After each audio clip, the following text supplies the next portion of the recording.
making copies of it and then sequencing the RNA and putting it back together. And I thought, well, maybe there's a way that one could sequence the DNA directly. And this came as a result of listening to a lecture by Dan Nathans, who went on to win a Nobel Prize a few years later. But he talked about this enzyme called endonuclease R, which was a restriction enzyme that would cut DNA into very specific pieces. It occurred to me that if there were more of these, then we might be able to go ahead and sequence DNA based upon the recognition sequences of these restriction enzymes, but also they offered a way to make small pieces of DNA, which was what you needed in order to develop new techniques. So I went to Colston Harbour, immediately started making endonuclease R, and at the time there were 4 other restriction enzymes known. I made those, and we started to look at them. And then I brought with me a bunch of bacteria that I had saved from Jack Stomage's lab, and so I started opening those up, and it turned out they all had restriction enzymes in them too, and they were different from the ones already known. So during the 1970s, from 72 onwards, and the early 80s, 75 of the 100 known enzymes at the time were isolated in my lab at Colston Harbour. And these were the things that really got the biotech revolution going, because they offered you a way to cut out genes and then move them from one place to another, or to sequence them, or whatever you wanted to do with them. But there were just no other tools that allowed you to do what restriction enzymes were doing. And everybody was coming to me and saying, oh, could I get a little bit of this? People would come to meetings with tubes of DNA in their hands. And they say, oh, could I just see if you have a restriction enzyme that will cut it? And so my technician had set up a little panel that had all of the known restriction enzymes at the time, and then these people would come and just take a pipette, take out a little bit, and see if it would cut their DNA. And it was obvious there was a business here, because one, I wasn't there to supply the pearl. And I said, look, why don't we set up a company to make these enzymes, and we'll use the profits to support the research at Colston Harbour. You can set up the company somewhere else, but then just use the profits to support research at Colston Harbour. To which his response was, well, that's silly. He said, you can't do that. You're not going to make any money doing that. So he had no interest in what to do. But I knew that there was a company that could be made from this. And so I started to ask around to see if there was someone else who would be interested, or to see if there was a company that might be interested. And I ran into a man called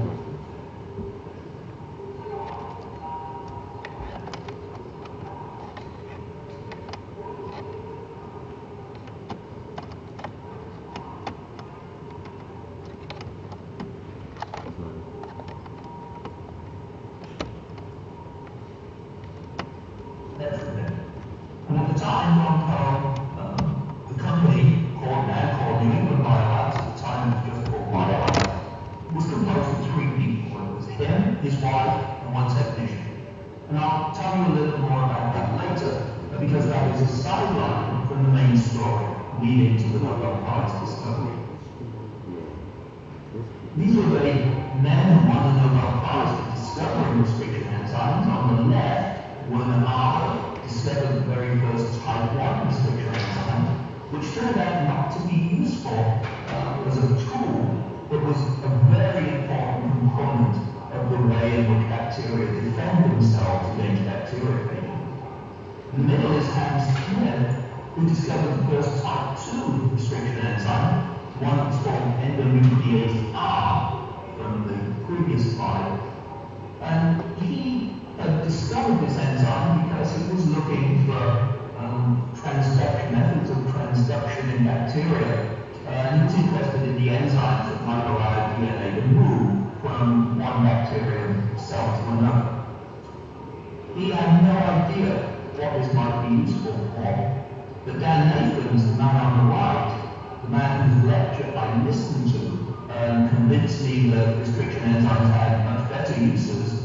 he had figured out that they were very good for mapping genes in SB40 DNA.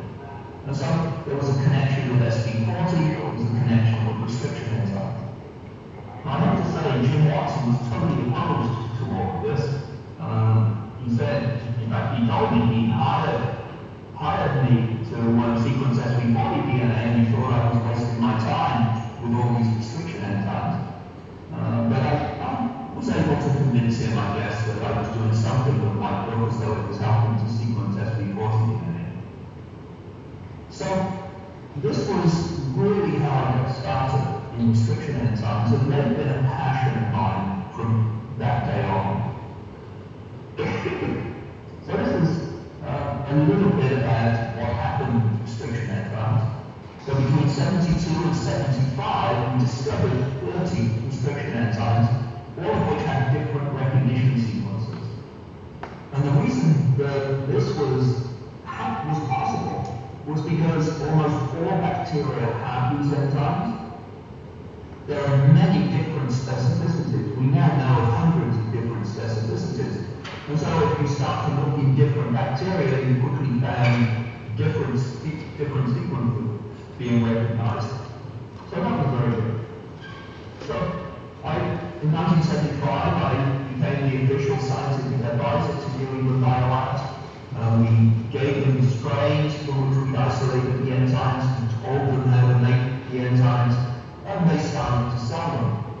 I should say at the time we didn't patent any of these, and in fact these strains that produced them are sent around the world. They went to Japan, to Germany, everywhere, to people who wanted to make the enzymes, including many labs that wanted to make them themselves. In 1975, I started a list, which ended up being a database that I run today, now called Rebase, which keeps track of all of the restriction enzymes and restriction enzyme components that are present in bacteria and in archaea. These enzymes only appear in bacteria and archaea, they're not in eukaryotes. In 1976, many genes for restriction enzymes were cloned at New England Biolabs. And in 1978, my lab started working on bioinformatics, and we in fact wrote many of the original programs that were used to assemble DNA sequences from small fragments and to start to analyze them, looking for genes, looking for protein coding regions, and so on. Now, this is where we got started on the work that led to the discovery of RNA splicing. So some of the restriction enzymes were being used to map adenovirus DNA, and I had started working on adenovirus DNA because I lived on the right ground to Cold Spring Harbor, and underneath me in the apartment below was a Swedish gentleman called Pettersson, and he had bought adenovirus to Cold Spring Harbor. This was a eukaryotic virus, and a very good exemplar of what eukaryotes do. If you want to study eukaryotes and genes and mechanisms and so on, this was a good way to do it. And so in 1974, my postdoc, Richard Jelinas, I gave him the project to start working with adenovirus messenger RNA. And the idea was a very simple one. We really just wanted to know if the promoter region in a eukaryotic cell was the same as a promoter in a bacterial cell. The promoter is the sequence that precedes the start of messenger RNA production. And so there was a question, is it the same? Does the RNA polymerase recognize the same sequence in bacteria and in eukaryotes? So, to cut a long story short, I came up with what I personally thought was a very clever method to get at the sequences of the promoter. However, it turned out that things didn't work out quite the way that I expected. And so I learned something really important then, which again is something that's stayed with me for my entire life. And that is, we did this clever experiment and it didn't work. And so failure can sometimes be a really good thing. Because when something fails, it's usually because you did something wrong, or in the case of science, because nature is trying to tell you something. But what you thought was true is not in fact true. And that was the case here.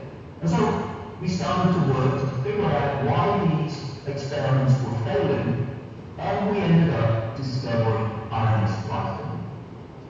We spent about a year really trying to find ways of proving what was going on, showing what was going on. We had ideas about how it might be all working, but what we knew was that the late messenger RNAs, of which there were about 10, 8 to 10 in adenovirus, they all have the same sequence at their 5' end.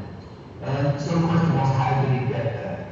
Well, one Saturday morning, I devised an electron microscope experiment with our focal tellers. And neither Richard nor I had any experience or expertise in electron microscopy, but fortunately, just down the hall, there were some molecular biologists, some electron microscopists rather, who did. And I'll come on to them at the moment.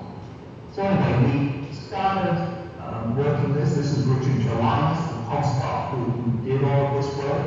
He has now retired and is living over in Washington State, near Seattle. And this was the paper that came out, which said that there was this one 11 nucleotide long T1 fragment at the end of adenovirus messenger RNAs. They all started with exactly the same sequence. Now, Tom Broker and Louise Chow were the electron microscopists who were working downstairs. We went to them on a Saturday morning. This was when I can you do this experiment for us? We'll make the reagents that you need, but do you think you could do it? And they looked at the thing and they said, well, no one's ever quite done that before, but it should be doable. And they didn't see why not. Richard worked on Sunday and Monday to make the RNA components and the DNA that we needed for this experiment.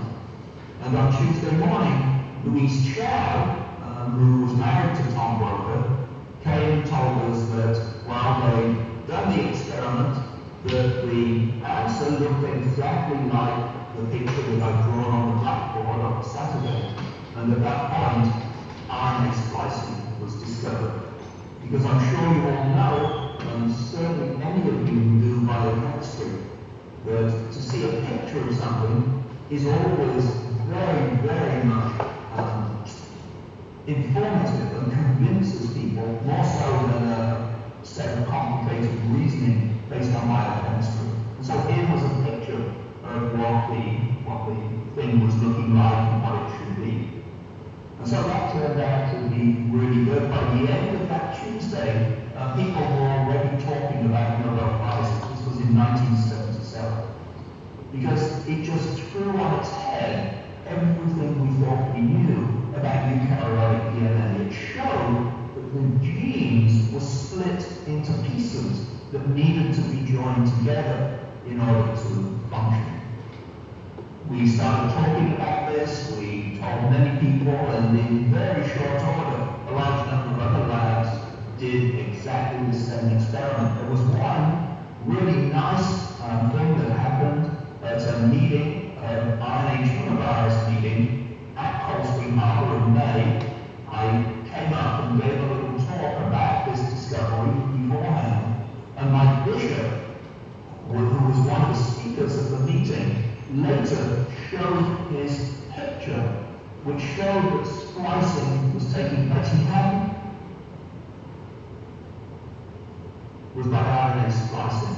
And so he was able to immediately talk about this in his talk because he'd heard about this. Prior to that, he confessed he had no idea what was going on.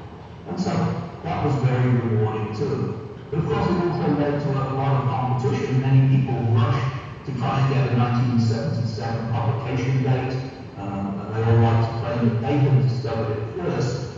In many cases, this was because they had done their experiments in the genome of eukaryotes, yeast, or they'd done it in plants, or they'd done it in humans, and they all tried to claim, well,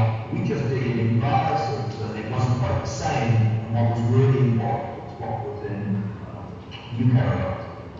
As a result of that, it took quite a while before the Nobel Committee came around and decided that the work that I did and the work that Phil Sharp had done independently at MIT at about the same time was worthy of the Nobel Prize.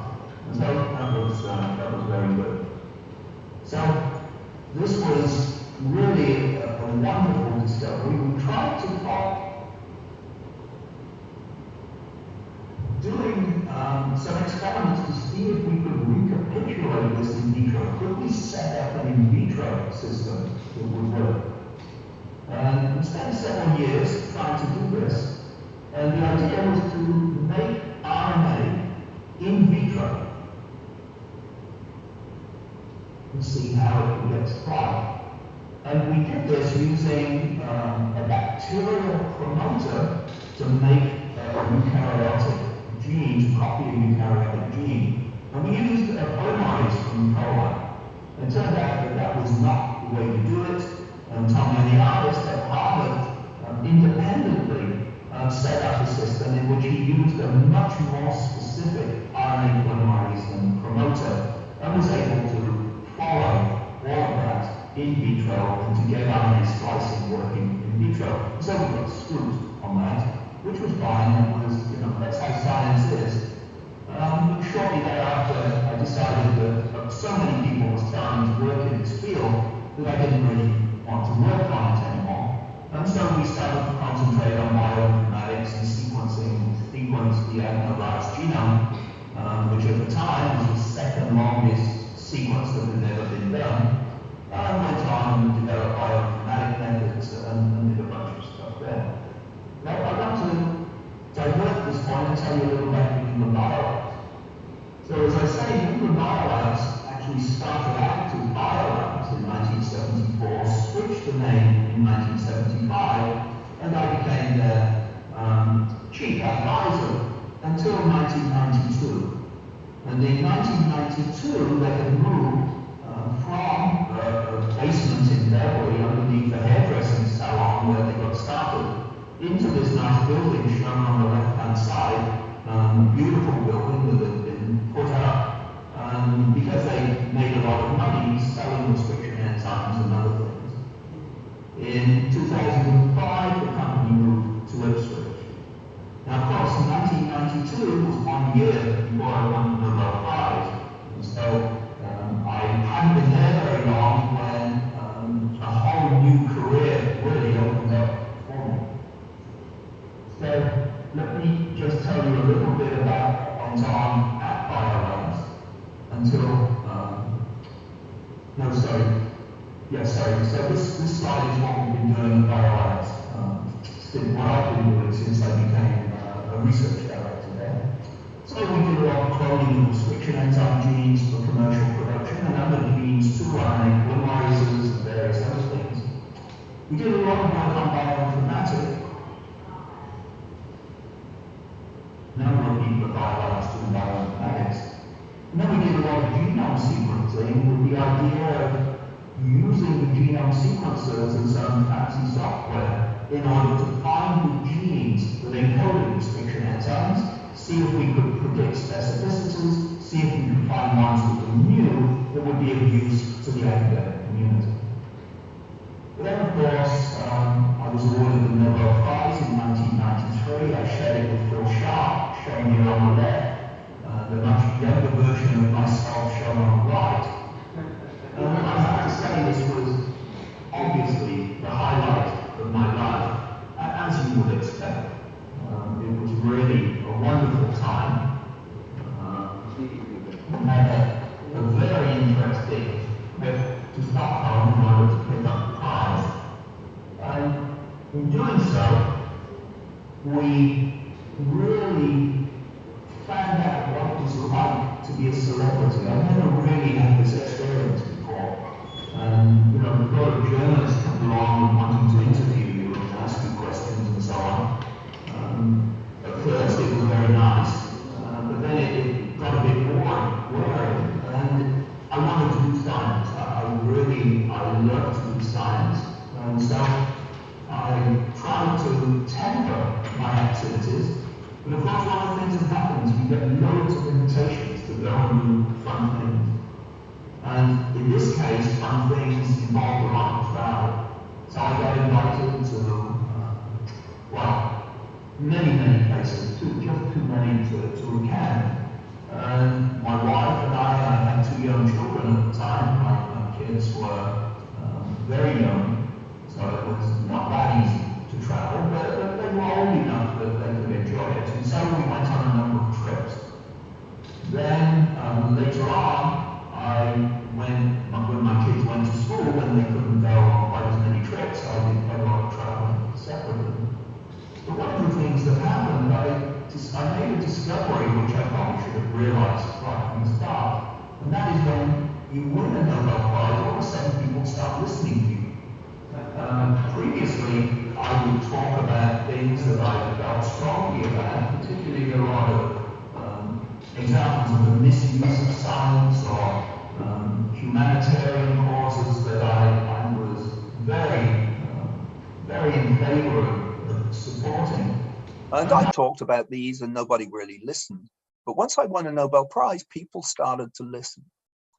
And there were several things that led me to continue. One of which was to really push for open access in the literature. And this was really the first Nobel campaign I ran, to do this, to get open access in the literature, to try to shouldn't have to pay in order to read the research that had been done. Another one was Libya.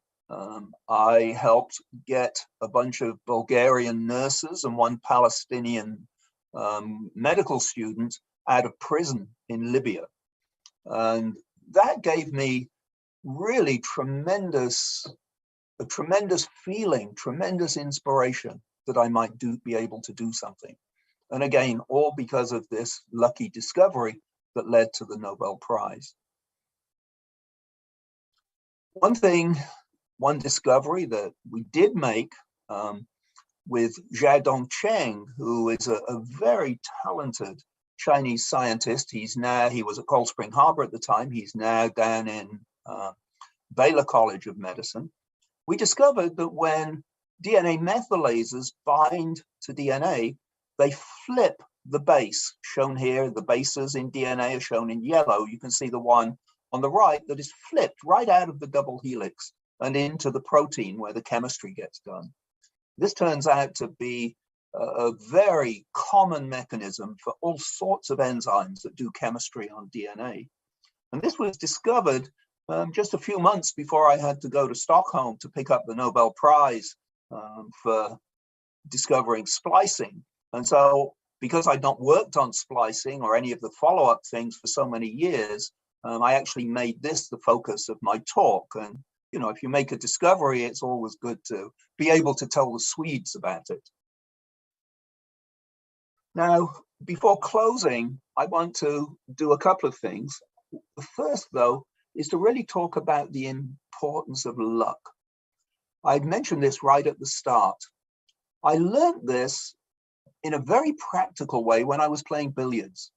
When I was 17, I stopped going to school because I got bored, and I used to go and check in the morning and then go and play billiards all day and then go and check in the afternoon so they'd think I'd been there all day. One of the teachers spotted this and I thought I was going to be thrown out of school. And the thing I did best was I played billiards. I was a very good billiards player, a good snooker player. I was West of England junior champion. And one day I was playing in a tournament and I made a lucky shot. I was trying to do one thing and it didn't work.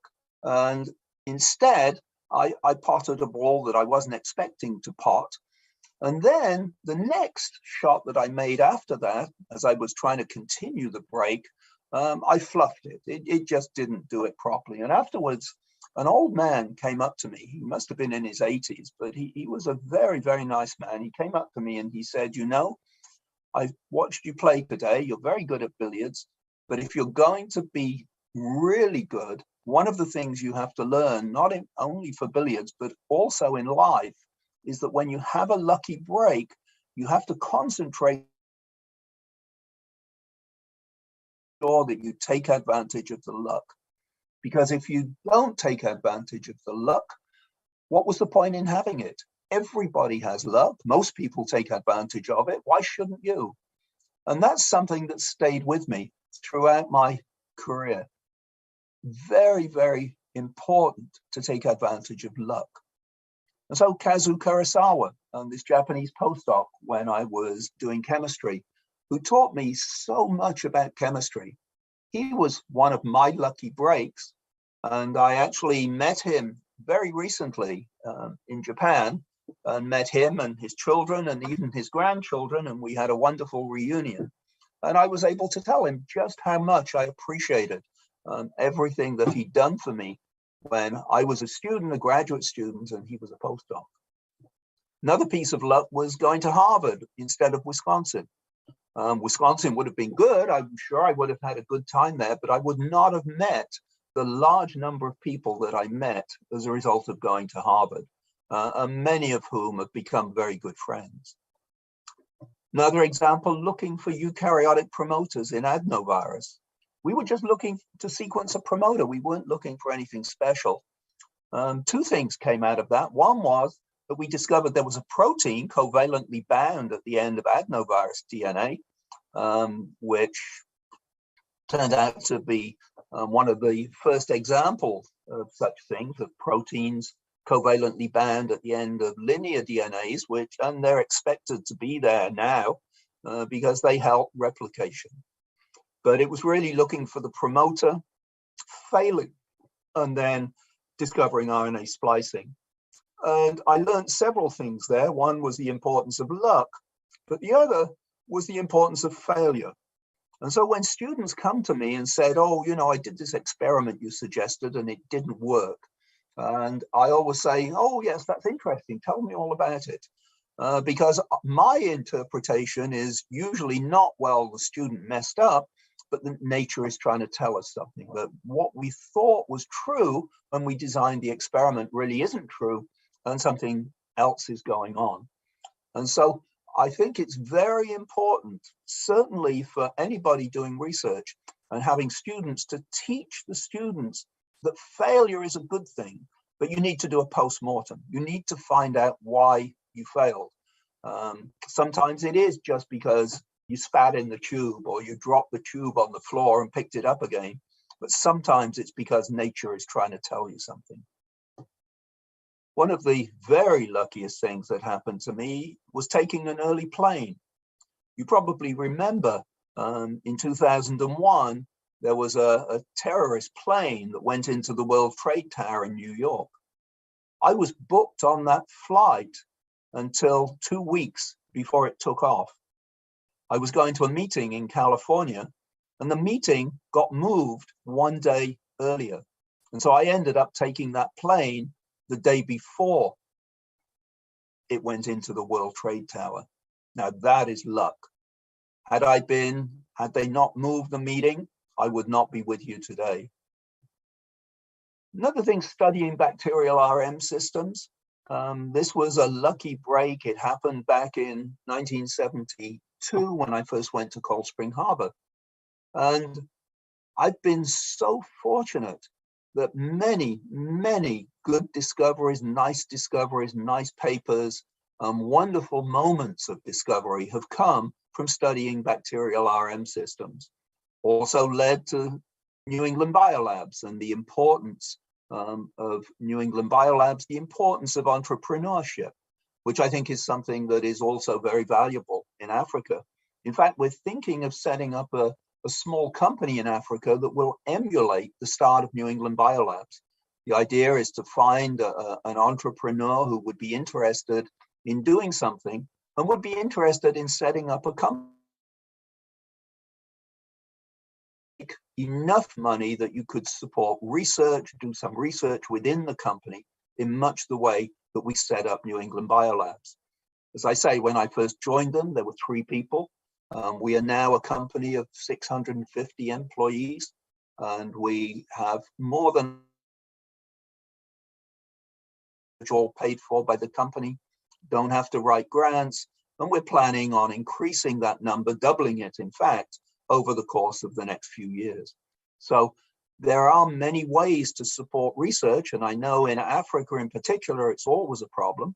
But if you have a company and you make money, then you can use the profits to support research. And I think that's not a bad thing to aim for. I just want to talk very briefly about two post-Nobel activities. I mentioned already getting the nurses out of Libya. I started a few years ago a pro-GMO campaign.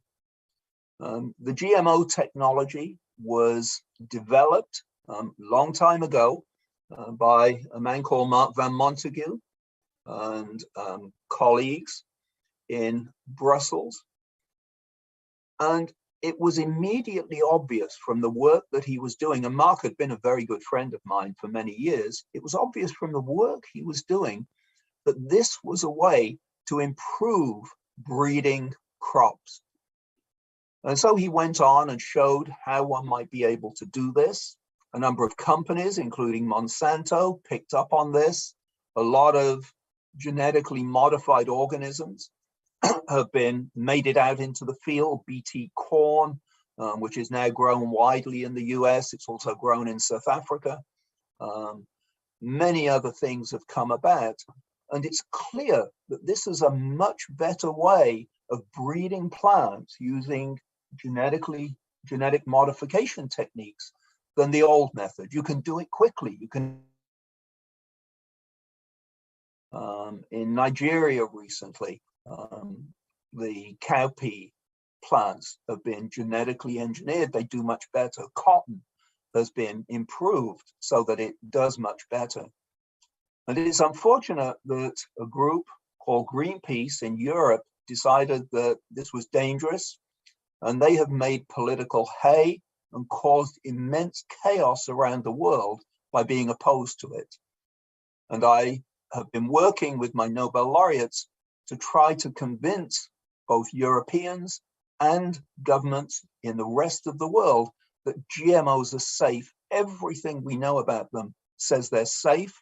As a means of breeding crops, they're much better than traditional breeding methods because they're faster and they're more precise. And if anything, the traditional breeding methods are much more dangerous than the GMO approaches. And so this is something I feel very strongly about. I will continue to support this.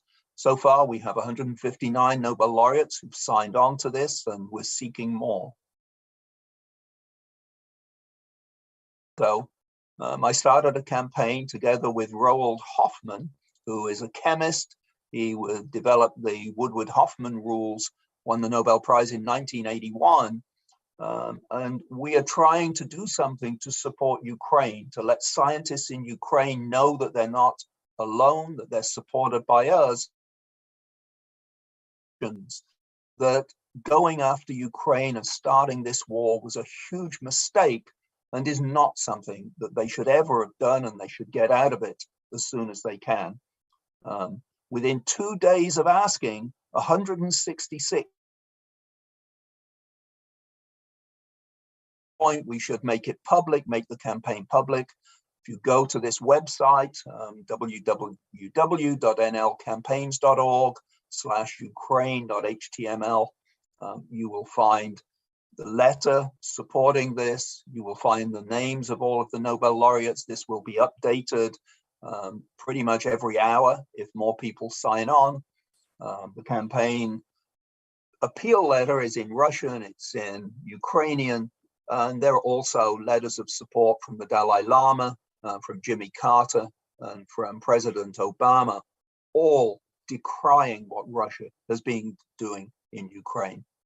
And so with that, I will stop. Happy to answer any questions. All of these slides will be available on my website, and I'm sure very easy for you to find. And agriculture.org in your way. Thank you.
the Dean of the Faculty of Social Sciences is here. Oh, Professor Christine Ejari, my friend and mentor, the Provost College of Health Sciences is here. Thank you very much, Prof. And then joining us virtually, we have Professor Charles Marfu, the Provost of the College of Humanities and Social Sciences, and Professor James Hawkins Ephraim, former Dean of Graduate Studies and mentor to a lot of people here, including myself, is also joining us virtually. Thank you. I'll hand over to Dr. Lena Mensah, who will be, in case we have any chats or introductions in the chat that you want to pick up. Any introductions in the chat, Martin? Okay, well, thank you very much. Virtual audience, it's now time for questions. And my first, I will start a question. Sir Richard, I would like to find out how the message, the delivery of the award or the nomination or selection of the Nobel Prize was given to you. How was the news delivered? What were you doing at the time? And how did you feel? Okay, so I heard about it actually from a reporter from CNN. So the Nobel Committee had tried to reach me, but they had the wrong telephone number. Unfortunately, I get up pretty early most days, and I used to get up even earlier. I was up about 6 o'clock or so, and I was working on a manuscript, working on a paper, and the phone rang. And I was actually pretty annoyed for the reason that my wife was still asleep upstairs, and the telephone was bound to wake her. And I thought, well, you know, I'm going to be stopped from doing this work. So I went to the phone and I was, "What is this? Why are you calling at this time in the morning?" And the voice at the other end says, "This is CNN. Have you seen the news?" And I said, "No, why would I be watching the news at this time in the morning?" And the voice at the Nobel Prize. And so after that, it didn't seem quite so bad. So I didn't hear from the Nobel Assembly until about 11 o'clock when they managed to get through to me. But in the meantime, of course, my phone had been ringing off the hook from people who'd been calling in to congratulate me.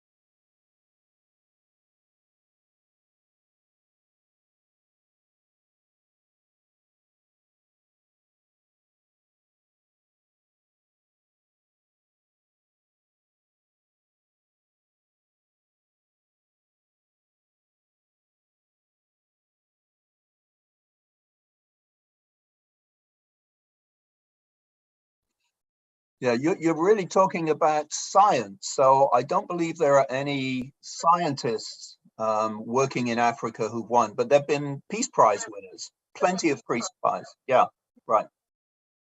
So in fact, the year that I won it, Nelson Mandela won the Peace Prize. And I was fortunate enough to meet him because he and de Klerk, you know, the Peace Prize gets given in Norway. They had business in Stockholm, and so we had a meeting with them at the Nobel Foundation. And I ended up having about half an hour talking with Nelson Mandela, who is probably the most inspiring person that I've ever come across. He was just fantastic. Never met anybody quite like him.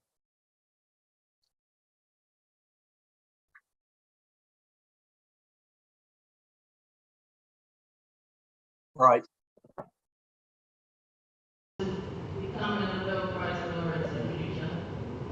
Well, the first thing I would say is it's always a mistake to make becoming a Nobel Prize winner your ambition, because there are so few that are ever given. that the chance of achieving it are very small. But to do good research, this is an excellent ambition, and this is something that you should try for. And I think the way to do it in Africa is to get the very best education you can while you're young, and then to go abroad in order to go to university and continue your studies in university.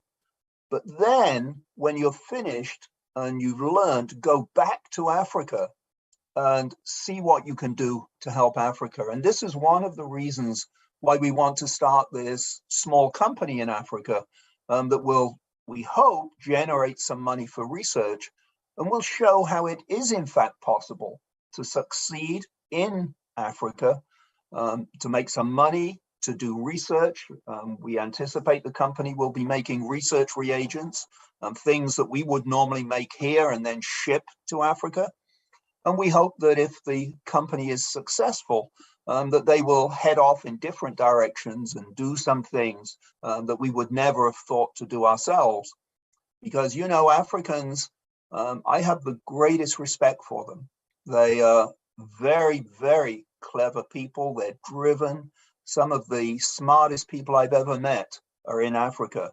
And they would have been world famous, except for the fact that it is difficult working in Africa. It's not easy. I recognize that. But you do have to find a better way of electing leaders in many cases. Unfortunately, the level of corruption in Africa tends to be quite high. And I must say, I would offer as an example, President Zelensky in Ukraine, who is a comedian. And perhaps this is what you need. Perhaps this is what we all need, is to really find comedians who can lead our countries.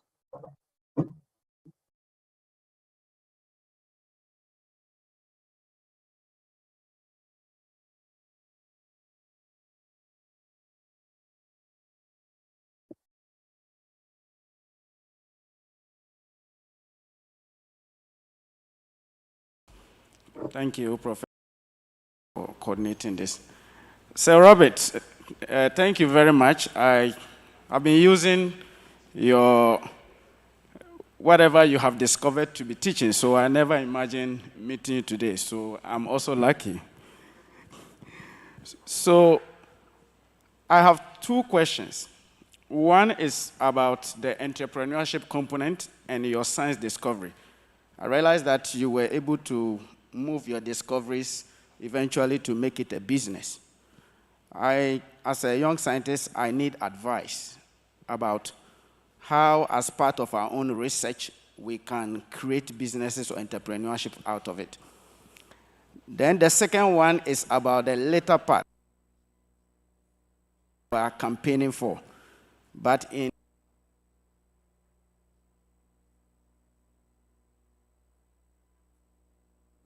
I don't hear you.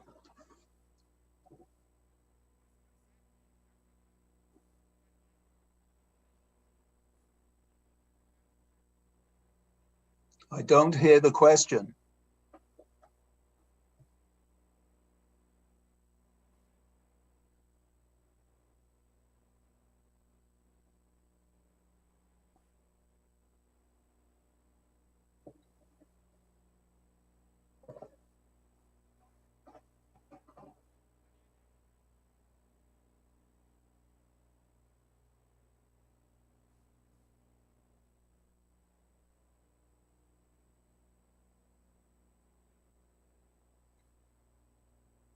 Has all the audio gone, or can you hear me?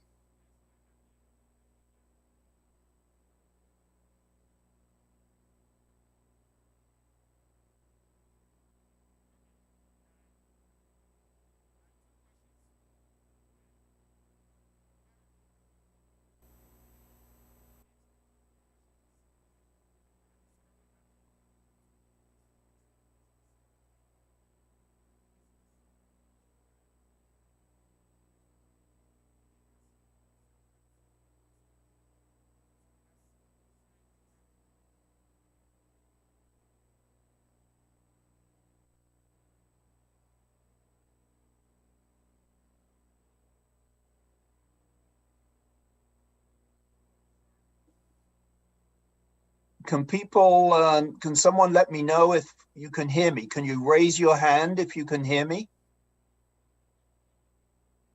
Okay, so why don't I take a crack at that first question about how you become an entrepreneur? And I think if you're doing research, you often discover that there are things that you are doing.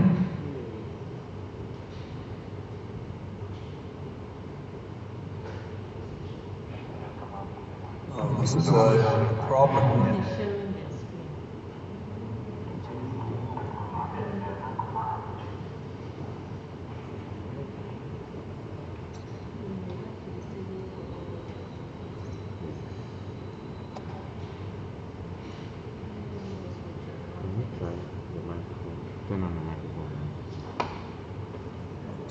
Well, no, I don't know what's going on at all.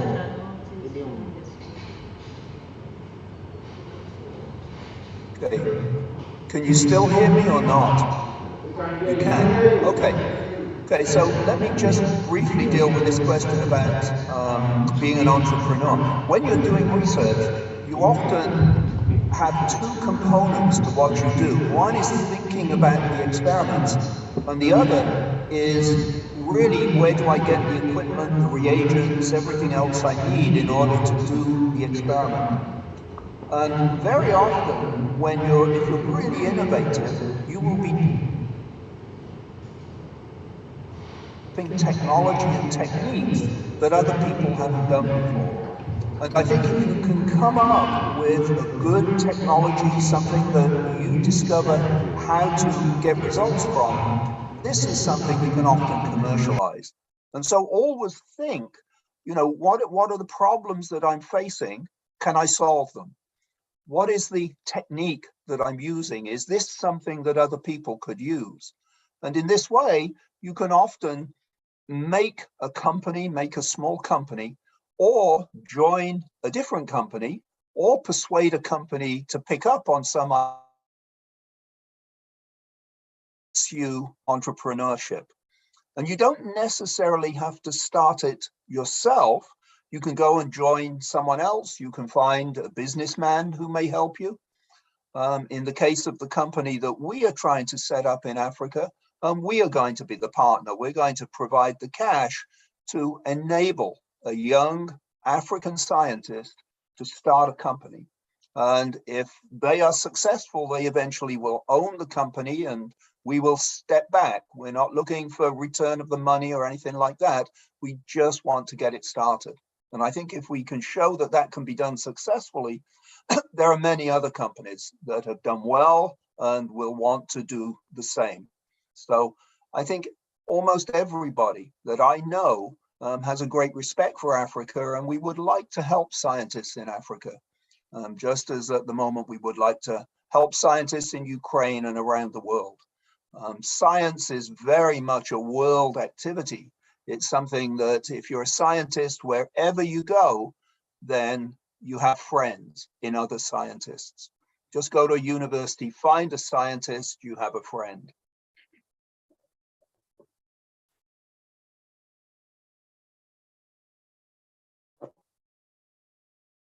So is there another question that I can answer? Because I can't hear anything from the far end.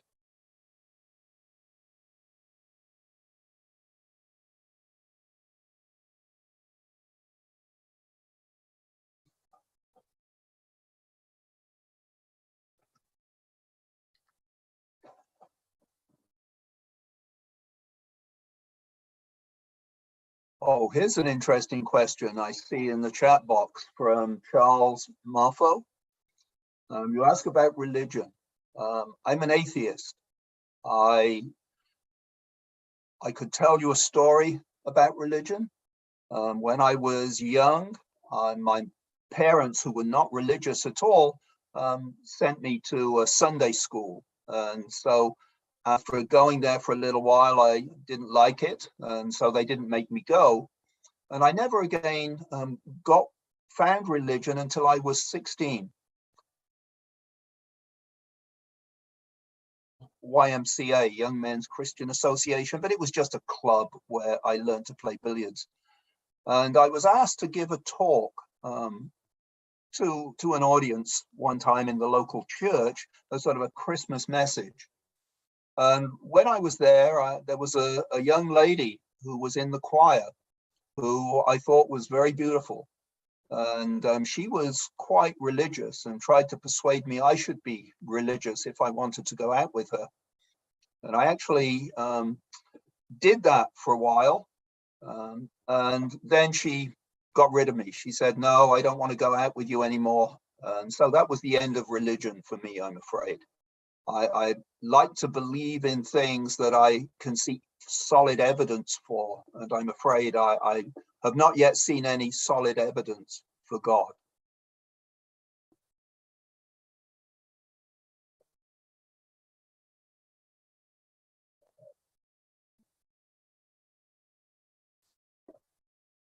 Let me see if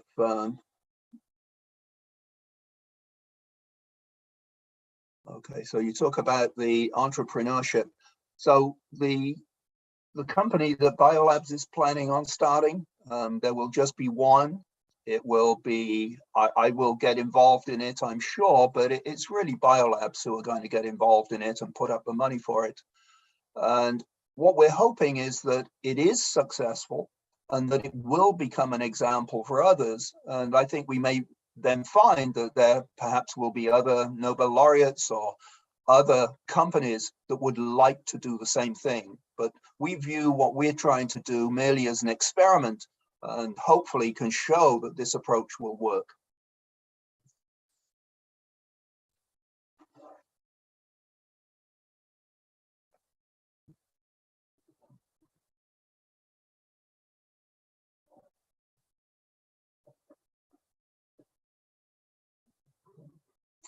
Oh, I see there's also a question here about open access from the TWAS Young Affiliates Network. So I do deal with TWAS from time to time, and I would be happy to support that, and I'm sure we could find a large number of people who would support that. There is definitely a move in the developed world that journals should become open access. Many journals that never were are beginning to think that this is the way to go. And if so, that will be a big help for Africa. But I think this is just something that you should perhaps write a correspondence piece or an editorial or something that could go into Science and Nature, pointing out the importance of this. And I'm sure this is something you could get many Nobel laureates, many businessmen, many scientists to support, because without open access, so much of science just never makes it out to the general public and never makes it out to other scientists. And in particular, also to a lot of companies. They often have trouble accessing the literature because it's very expensive.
that supported across the Harbour, I was hired into one of those positions.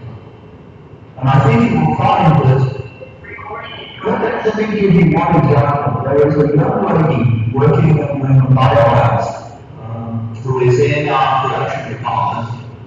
She was born in the US of Nigerian parents. Her parents moved back to Nigeria with her when she was very young. She grew up in Nigeria, got educated in Nigeria, but then realized that she was not going to have the opportunity for a university education if she stayed in Nigeria. So she moved to the US by herself, got a university education, decided after that she needed a job. She applied to us and took it on. And she is now interested in pursuing a PhD. And I'm trying to introduce her to people she's passionate about immunology, to people at our university who know about immunology and would be interested in taking on as a graduate student. We as a company typically pay people who work for us and help support them when they go and seek a university education. So we actually make a point of helping our employees to seek further education. And I think there are a few companies that do the same, but maybe not as. And this is an issue where it's sort of company philosophy. This idea from companies who look for nothing but to make as much money as possible for their shareholders. I just don't like that. And I think it doesn't benefit a country. I don't think in the long run it even benefits the people who are simply making money from this. But how much money do you need? You don't need a lot of money in order to have a happy life. And if you have extra, and then use it to support students. This is such a good thing, very good thing to do. And I also asked a question about mentoring and what you do. And I think what students are passionate about, what it is that they really love to do, and hopefully things that they're good at, hopefully they like to do things they're good at, and then to make sure that they have every opportunity to do that. Don't try and force them to do one thing or the other that you think is good. Find out what it is they're passionate about, or inspire them to be passionate about something. Because, as I say, if you're passionate about what you do every day, you go to work on Monday and on Friday, they say, what am I going to do over the weekend until I can go back to work on Monday? These are the kind of people that you want working for you. And I think if you look around, there's no shortage of them, especially in Africa.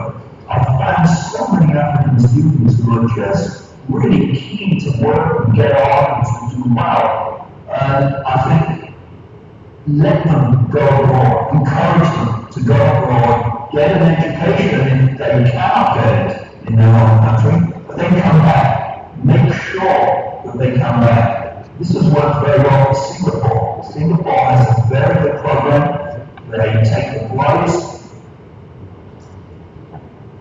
Singapore, if they don't go back, they have to pay for their education. Thank you very much. Unfortunately, this is a meeting to take one more person. Okay. Thank you very much, Mr. One moment, please. First of all, the official formal way of addressing me would be Sir Richard. So in fact, I would much prefer that you just call me Rich. All my friends call me Rich, and I'm sure if we met, we would be friends.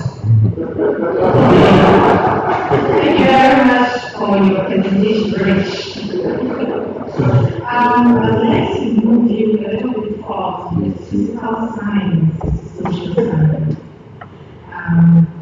And not just physical science, and social science. I know that we have developed in economics as well. And when you listed your lab, one of them was that you have access to the right network that helps you to research.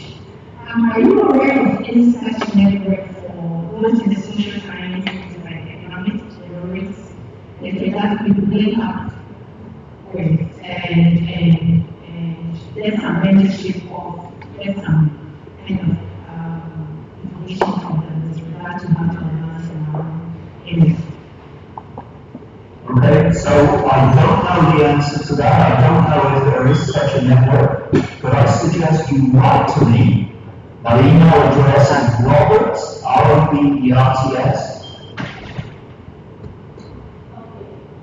.com.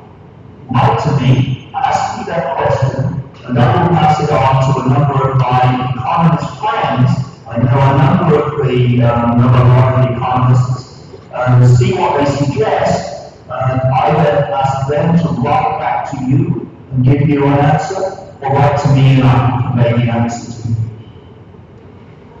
All right, thank you very much. And on this note, I'd like to say a very big thank you to you, Rich, for your time, and also to all of you audience for being so charming. Another round of applause. We'll now take the closing remarks from the Provice Chancellor who shared this function for us. Thanks so very much, Professor Martin. And celebrating my disappointment of you is in the fact that in all your achievements and with a persistent character and attribute, you fail to pursue religion because they but anyway, you don't need them all, do you? But sometimes,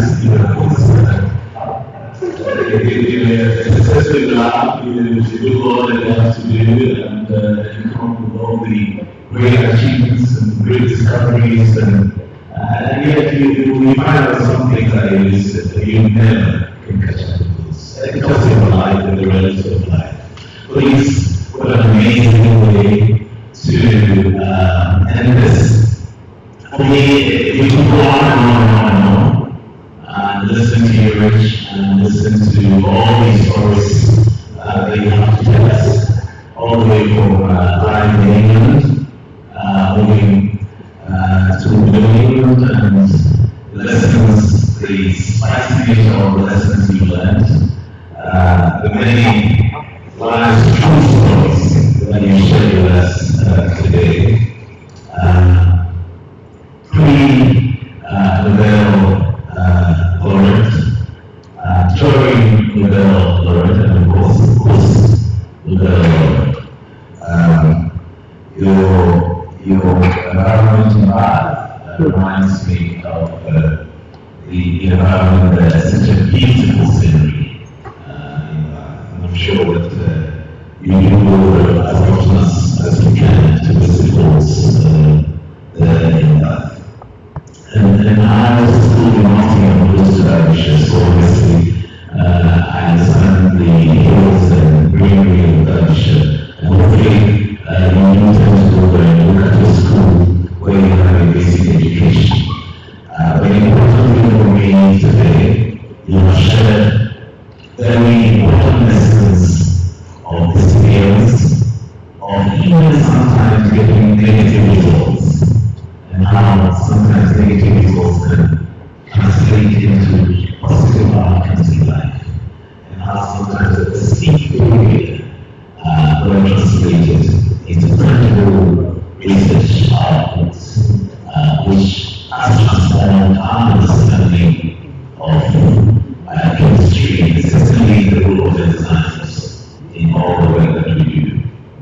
I am also thrilled by your mentorship, the fact that you yourself were an MC of Watson and others, Krebs and so on, and all of those lessons informed and influenced and formed your character and attributes in both the laboratory and in your personal.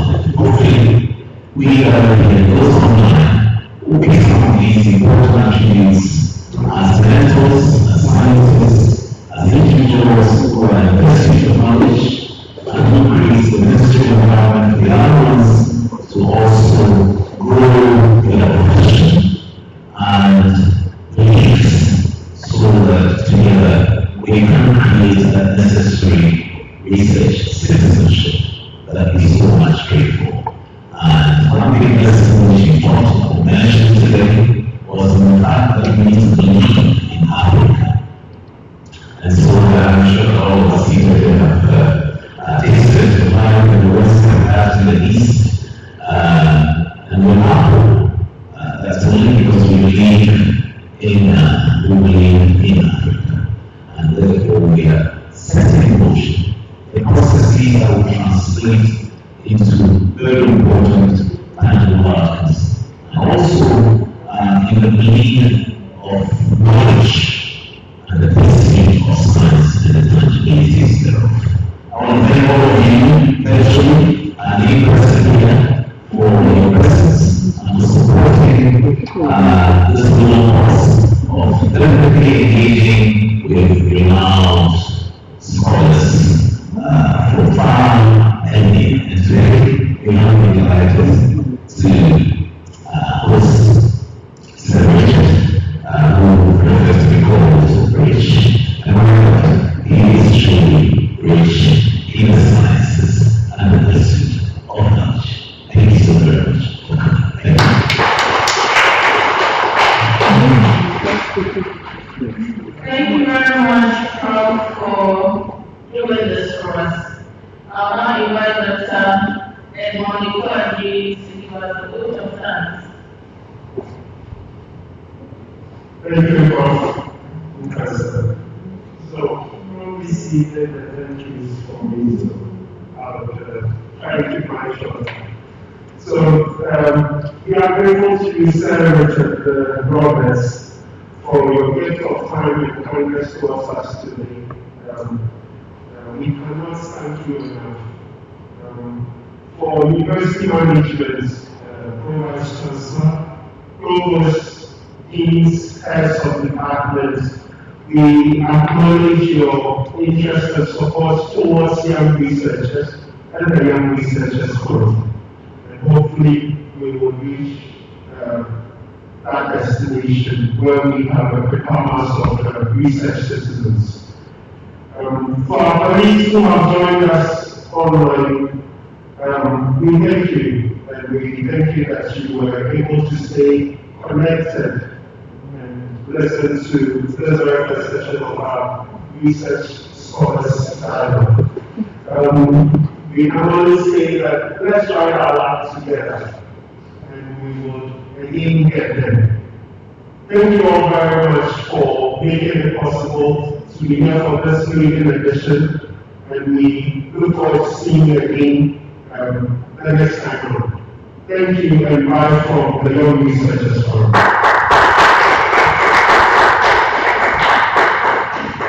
So, ladies and gentlemen, this is how we end the maiden edition of the Renowned Scholars Dialogue of the Young Researchers Forum. Thank you so much for joining us. See you next time. Bye-bye.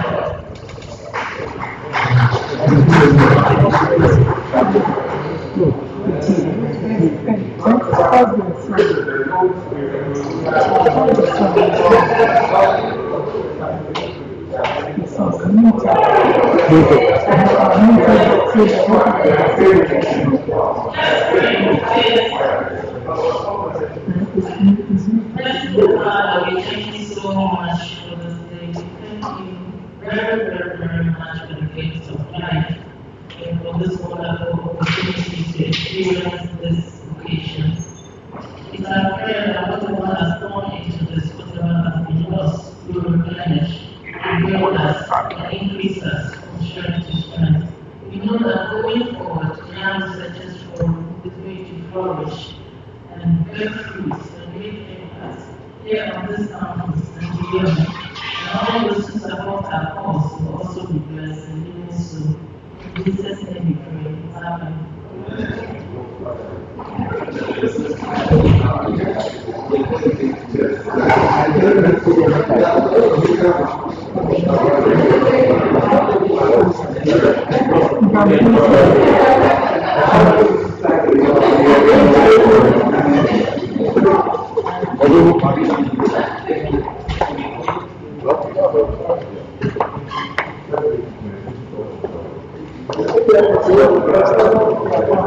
Right. in return for all this stuff.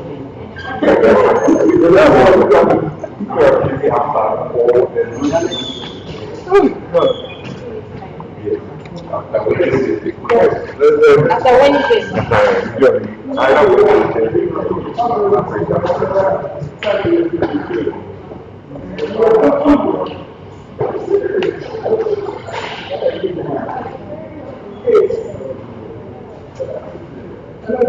Finish. I beg, end the stream.